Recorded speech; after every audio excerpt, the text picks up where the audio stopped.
Hey everybody, welcome back to Horror Trans. My name is Stephanie Bree. I'm a transgender woman, and I talk about all things horror.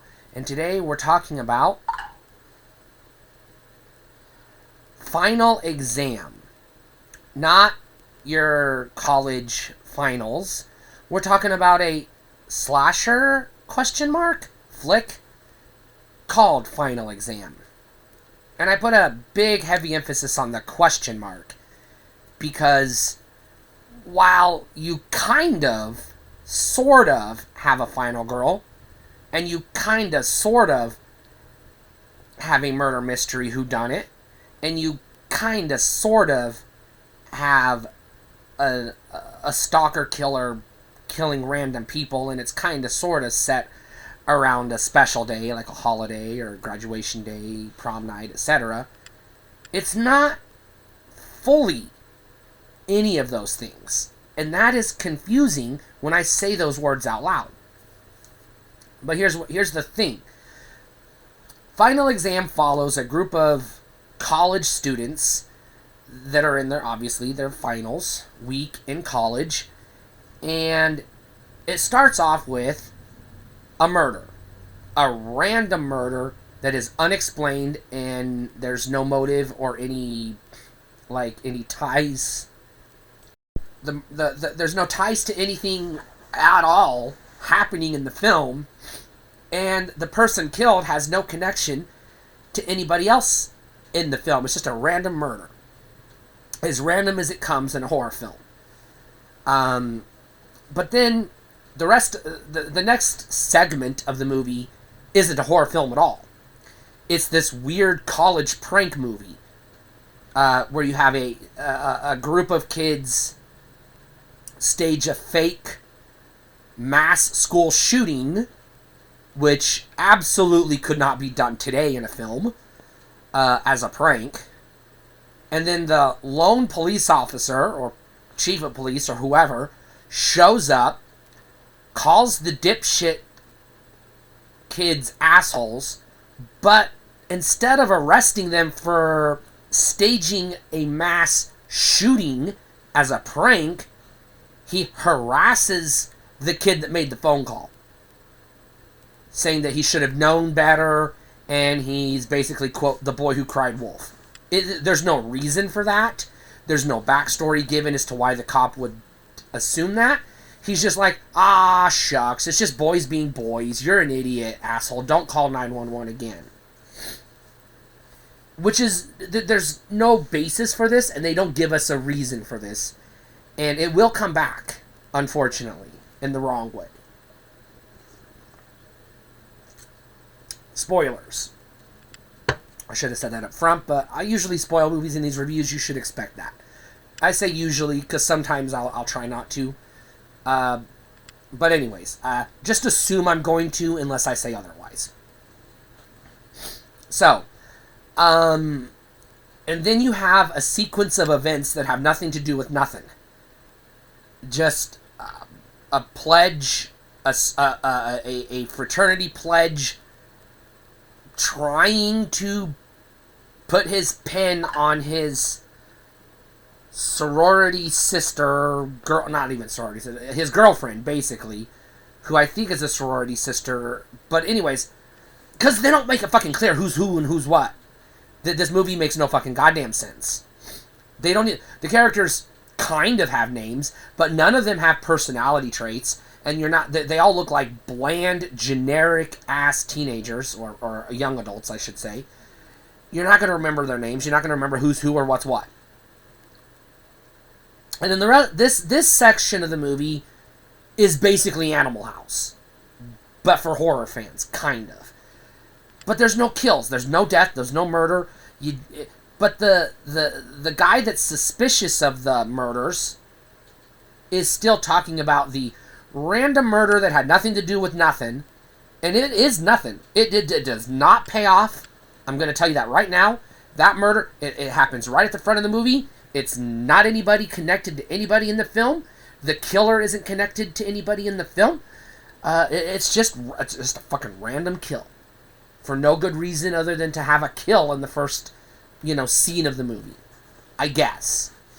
It doesn't set anything up like the opening of Friday the 13th or Halloween or Nightmare on Elm Street, where you're getting a feel of what's to come. Nah, this is just a random fucking person. It doesn't belong in this movie. People die every day.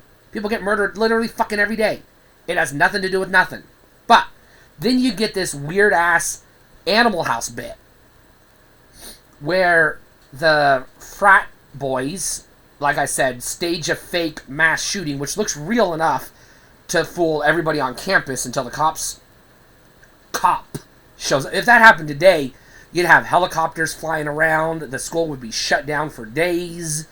The FBI and ATF would be called in. I mean, it would be a fucking shit show.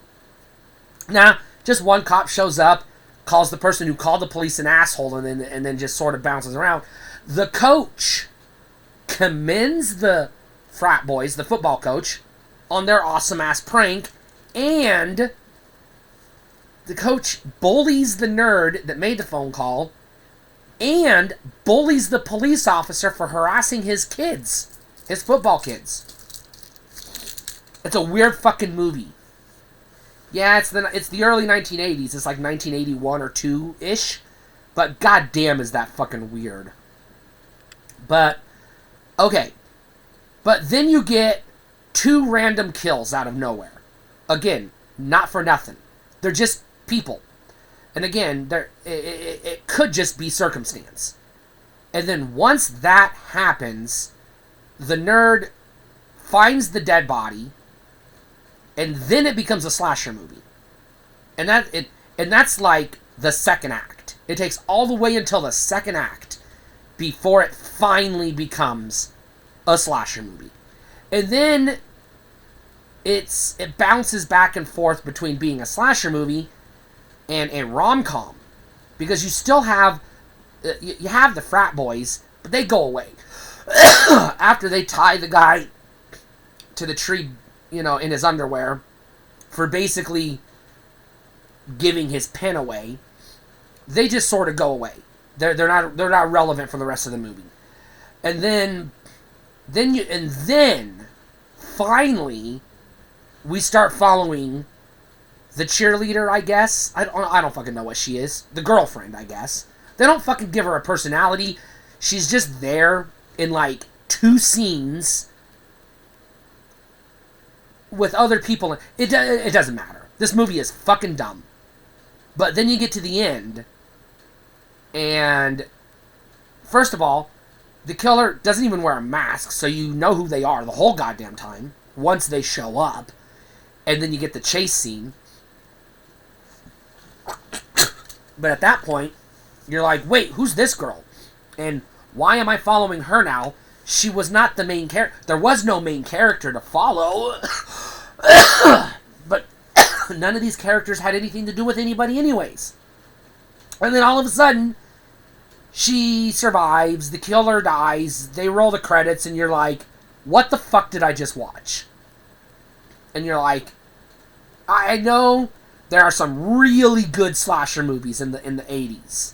It was like peak slasher period until Scream came along and fucked everything up.